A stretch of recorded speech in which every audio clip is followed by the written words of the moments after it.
بسم اللہ الرحمن الرحیم وبہ نستعین وهو خیر۔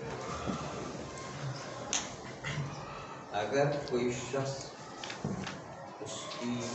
زبان میں کوئی ایسا نقص پیدا ہو جائے یا ایسی بیماری لگ جائے جس کے نتیجے وہ بالکل بولنے کے قابل نہ رہے کہ تکبیرۃ الاحرام جاری کر سکے، تو پھر اس کو تکبیرۃ الاحرام جاری کرتے وقت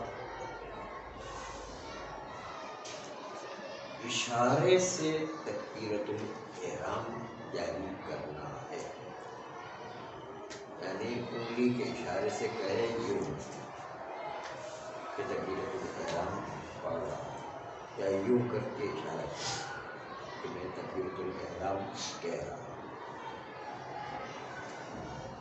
لیکن یہ اشارہ کرنے کے ساتھ ساتھ اس کو ایک دوسرا کام بھی ہے، وہ یہ کہ حد الامکان کوشش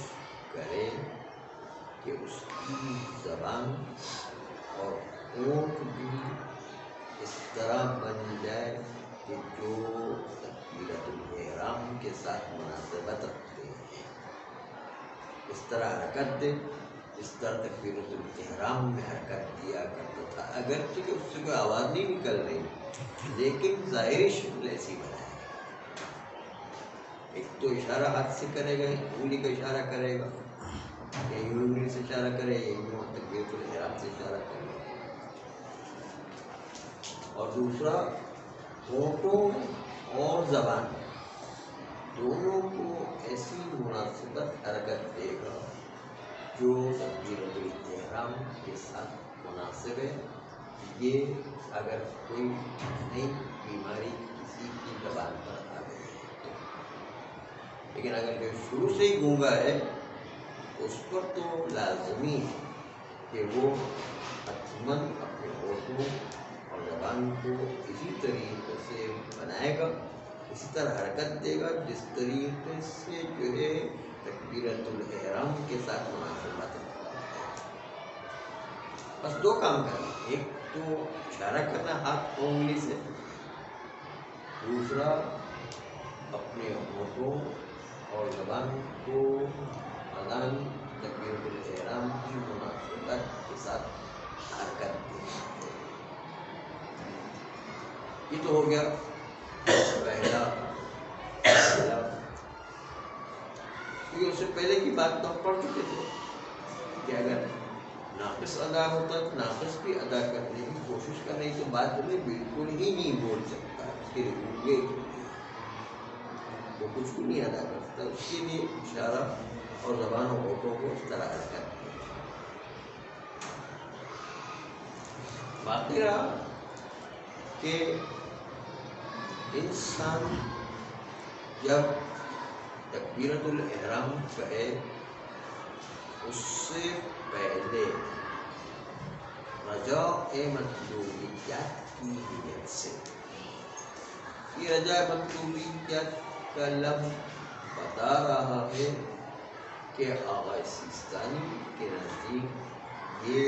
ثابت نہیں مستحب، لیکن اچھا ہے رجاء مطلوبیت، انشاءاللہ اللہ کی طرف سے امید ہے کہ طلب کیا گیا،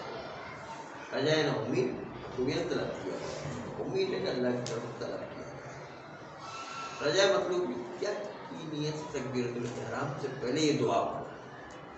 یا محسنو قد اتاک المسیء، اے احسان کرنے والے تیری بارگاہ میں گنہگار آیا ہے۔ ہم بھی سجدے میں دعا پڑھتے ہیں، دیکھا ہو یا محسنو قد اتاک المسیء، اے محسن احسان کرنے والے، قد اتاک المسیء تیری بارگاہ میں گنہگار، قد امرت المحسن ان یتجاوز عن المسیء، اور تو نے احسان کرنے والے کو ہر جگہ یہ امر کیا کہ وہ گنہگار سے اپنی خطاؤں سے درگزر کرے، خطاؤں سے تجاوز کرے، خطاؤں کو معاف کر دے، محسن کو یہ کہا ہے۔ اور وَأَنْتَ الْمُحْسِنُ وَأَنَا الْمُسِيءُ، اے پروردگارہ تو محسن ہے، میں جو ہے گنہگار ہوں۔ پھر اب تو محمد وآل محمد وآل محمد یہ سنتیں میں ہماری خطاؤں کو معاف فرمانے ہوئے کرنے والا۔ صلی علی محمد وآل محمد، درود محمد وآل محمد پر۔ وتجاوز عن قبیح ما تعلم منه، اور تجاوز یعنی درگزر فرما، تجاوز فرما اور معاف فرما ہمارے اس ہر قبیح عمل سے جو تو مجھ سے جانتا ہے، تمام عمل سے تو گردانی فرما، اس سے جو درگزر فرما، اس سے معافی عطا فرما۔ یہ دعا پڑھنا جو مستحب، مستحب یعنی رجاء مطلوبیت والا مستحب، تکبیرۃ الاحرام سے پہلے یہ مستحب کیا ہے۔ اور ہر تکبیر میں ہاتھوں کو کانوں کی یہ نرم جگہ ہے وہاں تک لے جانا مستحب ہے، یعنی بہتر ہے۔ چاہے تکبیرۃ الاحرام ولا اللہ اکبر یا نماز کے درمیان جہاں پر بھی اللہ اکبر آتا ہے، تکبیرۃ الاحرام والا اللہ اکبر واجب ہے، مستحب نہیں ہے۔ جتنے بھی باقی اور نماز میں اللہ اکبر آتے ہیں وہ تو مستحب ہے، تو مستحب اور واجب ہے، سب کے اندر اللہ اکبر جتنے بھی آتے ہیں سب میں ہاتھوں کو کانوں کی نرمی تک لے جانا مستحب ہے۔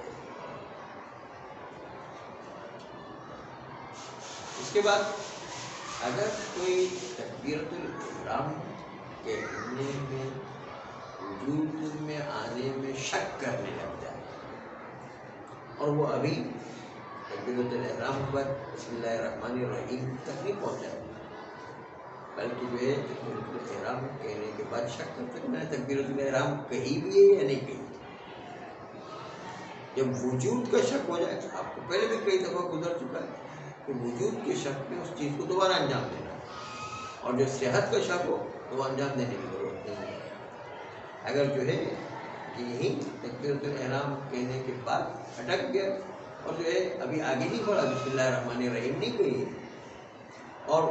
اس کے کہنے سے پہلے ہی اٹک کے شک کر رہے کہ میں نے تکبیرۃ الاحرام کہی ہے نہیں کہی،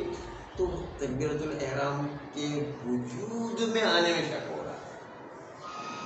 تو وجود کا شک ہو جائے تو تکبیرۃ الاحرام دوبارہ کہنا ہے، چاہے پہلے کہہ کے چکا ہو واقعے میں اس کو بھی یاد نہیں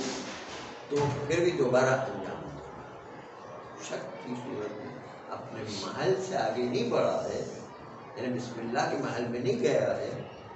تو تکبیرۃ الاحرام دوبارہ کہتا ہے۔ لیکن اگر صحت کا شک ہو، یعنی تکبیرۃ الاحرام کہی تو ہے اور اس کے بعد شک کرتا ہے کہ میں نے صحیح طریقے سے تکبیرۃ الاحرام کہی ہے یا صحیح طریقے سے تکبیرۃ الاحرام نہیں کہی ہے، وجود میں آ گئے، تکبیرۃ الاحرام وجود میں آ گئے، لیکن پتہ نہیں کہ صحیح طریقے سے انجام پائیے یا صحیح طریقے سے انجام نہیں پائیے، تو اس کو یہ صحت کا شک، صحیح ہونے کا شک، صحیح ہونے کا شک ہو جائے اس کی پرواہ نہیں کرنا، چاہے ابھی ہم بسم اللہ کے مرحلے میں نہیں گئے، چاہے بسم اللہ کے مرحلے میں چلے جائیں، بسم اللہ کے مرحلے میں چلے جائیں تو پہلے میں جو ہم نے عرض کیا کہ اگر وجود کا شک ہو تو اسی بسم اللہ کے مرحلے میں نہیں گئے تو وجود کے شک میں بسم اللہ کے مرحلے میں نہیں گئے تو دوبارہ تکبیر کریں، لیکن اگر ہم دوسرے مرحلے میں چلے گئے بسم اللہ الرحمن الرحیم کہہ دیا تو پھر جو ہے وجود والے کو بھی شک کرنے کی شک کی پرواہ نہیں کرنا۔ اگر ہم مرحلے سے گزر کر کے دوسرے مرحلے میں آ گئے تو اس وقت بسم اللہ الرحمن الرحیم کہہ رہے ہیں، ایک دم شک ہو گیا کہ تکبیرۃ الاحرام کہی یا نہیں کہی، تو پھر جو ہے تکبیرۃ احرام کے شک کی پرواہ نہیں کرنا، کیونکہ اپنے محل سے تجاوز کر کے آ گئے. اس کو کہتے ہیں تجاوز محل کا قانون. اس کی بنیاد پر ثابت چیزوں کے شک کی پرواہ نہیں کی جاتی ہے. وجود میں بھی اگر اپنے محل سے گزر کے دوسرے محل میں آ گئے، بسم اللہ کے محل میں آ گئے، تو پھر وجود کے شک کی پرواہ نہیں کرنا.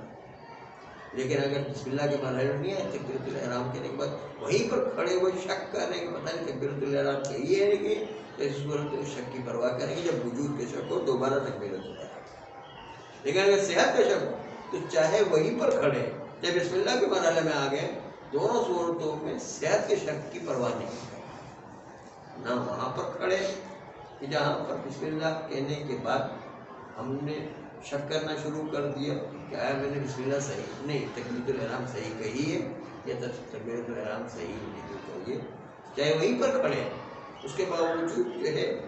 آپ کو اپنی صحت کی شک کی پرواہ نہیں کرنا. اور اگر جو ہے بسم اللہ الرحمن الرحیم کے مرحلے میں چلے گئے اور پھر صحت کا شک ہوتا ہے تو بطریقہ اولا جو ہے وہ صحت کے شک کی پرواہ نہیں کرنا. تو بطریقہ اولا جو ہے وہاں پر صحت کے شک کی پرواہ نہیں ہوگی، کیونکہ وہاں محل میں تھے اس کو پرواہ نہیں تھی. تو میں تجاوز محل کر دیا تو بطریقہ اولا اس صحت کے پرواہ کیے بغیر ہم آگے بسم اللہ کو کنٹینیو کریں. چنانچہ یہ اصول ہر جگہ ہے. جب وجود کا شک ہو جائے تو اس کو دوبارہ جانا. مثلاً پہلے بھی گزر چکا ہے کہ میں شک ہو جائے کہ ہم نے ظہر اثر کی نماز پڑھی ہے یا نہیں پڑھی، تو آپ کو چونکہ وجود کا شک ہوگا، اس لیے جو ہے آپ کو ظہر اثر کی نماز دوبارہ پڑھنا شک ہو جائے. لیکن اگر شک ہو جائے کہ میں نے ظہر اثر کی نماز صحیح پڑھی ہے نہیں پڑھی، صحیح ہونے کا صحت کا شک ہو جائے تو ظہر اثر کی نماز دوبارہ پڑھنے کی ضرورت نہیں. اس طرح ہر مسئلے میں نے وضو کیا، اب کوئی شک پڑتا ہے نماز پڑھ رہے ابھی مسئلے پر کھڑا ہوا تھا کہ شک ہو گیا کہ میں نے وضو کیا بھی ہے یا نہیں کیا، تو آپ کو کرنا پڑے گا یہ وجود کے شک. لیکن اگر شک ہو جائے کہ میں نے صحیح وضو کیا ہے صحیح وضو نہیں کیا، تو اس کی پرواہ نہیں کرنا، نماز کو پڑھ لینا ہے. ہر میں نے خمس ادا کیا ہے نہیں کیا، تو خمس ادا کرنا ہے. اگر خمس ادا کیا ہے لیکن پتہ نہیں چل رہا ہے کہ میں نے اس وقت نیت کر کے صحیح طریقے سے ادا کیا یا نہیں ادا کیا، شک ہوتا ہے کہ میں نے نیت کی تھی یا نہیں کی تھی، پرواہ نہیں کرنا ہے، انشاءاللہ صحیح ہوگا. ہر جگہ پر یہی ہر عبادت وجود کا شک ہو جائے